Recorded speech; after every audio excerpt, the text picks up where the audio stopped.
झी मराठी, चर्चा ही होणारच। चिदानंद बसप्रभू कोरे सहकारी साखर कारखान्याची 57वी वार्षिक सर्वसाधारण सभा उत्साहात पार पडली। कार्याध्यक्ष डॉक्टर प्रभाकर कोरे म्हणाले, राज्यात फार थोडे सहकारी साखर कारखाने सक्षम आहेत। नव्या पिढीतील संचालकांनी पारदर्शक व प्रामाणिक व्यवहार ठेवले असल्याने कोरे कारखाना सक्षम अवस्थेत आहे। कामगार व शेतकरी कारखान्याची 2 चाकं असून त्यांच्यामुळे प्रगती शक्य झाली आहे। शेतकऱ्यांनी AI तंत्रज्ञानाचा अवलंब करून कमी खर्चात अधिक उत्पादन घ्यावं। AI बसवणाऱ्या शेतकऱ्यांना 5,000 रुपयांचं अनुदान दिलं जाणार आहे। बारामतीत या पद्धतीचं प्रात्यक्षिक पाहण्यासाठी प्रवासाची सोय केली जाणार आहे। अध्यक्ष मल्लिकार्जुन कोरे म्हणाले, ज्येष्ठांच्या मार्गदर्शनाखाली कारखान्याची वाटचाल सुरू आहे। रोज 2 लाख लिटर डिस्टिलरी उत्पादन होत असून शेतकऱ्यांनी ऊस पुरवावा असं आवाहन त्यांनी केलंय। राष्ट्रीय सहकारी साखर कारखाना महामंडळाचे संचालक अमित कोरे यांनी सांगितलं की गेल्या वर्षी 9.88 लाख टन ऊसाचं गाळप होऊन 7.70 लाख क्विंटल साखर व 3 कोटी लिटर इथेनॉल तयार झालं। पुढील वर्षी हे प्रमाण 4 कोटींवर जाईल। तसेच 5.21 कोटी युनिट विजेची विक्री करण्यात आली। किसान बाजारच्या 10 शाखा सुरू असून आणखी 10 शाखा उघडल्या जाणार आहेत।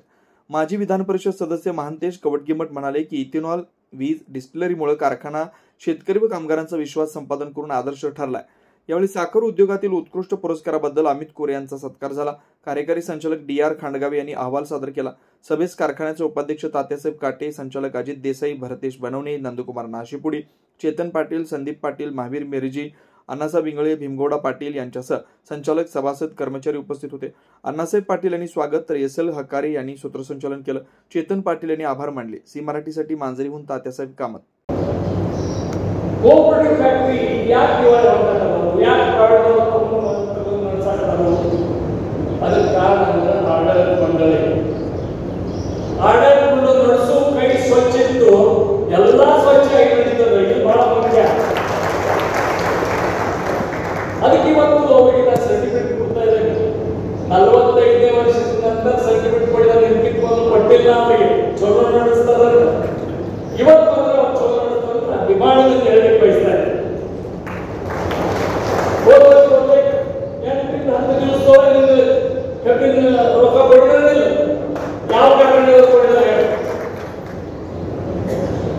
8 ದಿವಸ ತಡ ಇಲ್ಲ, 15 ದಿವಸ ಮೇಲೆ ಚೆಕ್ ತಯಾರಾಗ್ತದೆ।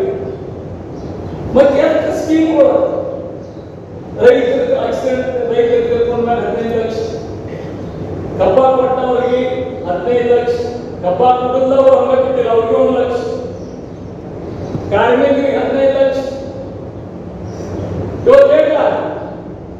ಕಾರ್ಮಿಕರಿಗೆ ಅವ್ರು ನಡೆಸೋ ಬೈಲಿಗಾರಿಗೆ ಎರಡು ಖಾಲಿ ಇರ್ತಾವ, ಕಾರ್ಮಿಕರು ರೈತರು। ಅದು ಬೈಗಾಡೆ ಕೊಡ್ತಾವ ಇವು 2,000 ಮೇಲೆ ಕೊಟ್ಟಿದ್ದರು, ಒಂದು ಕಡೆ ಕಾರ್ಮಿಕರು, ಒಂದು ಕಡೆ ರೈತ ಕಬ್ಬ ಕೊಟ್ಟು ಕಾರ್ಮಿಕ ಚಲೋ ಫ್ಯಾಕ್ಟ್ರಿ ನಡೆಸಿದ್ರು, ಇದೆಲ್ಲ ಸರಿ ನಡೀತದೆ।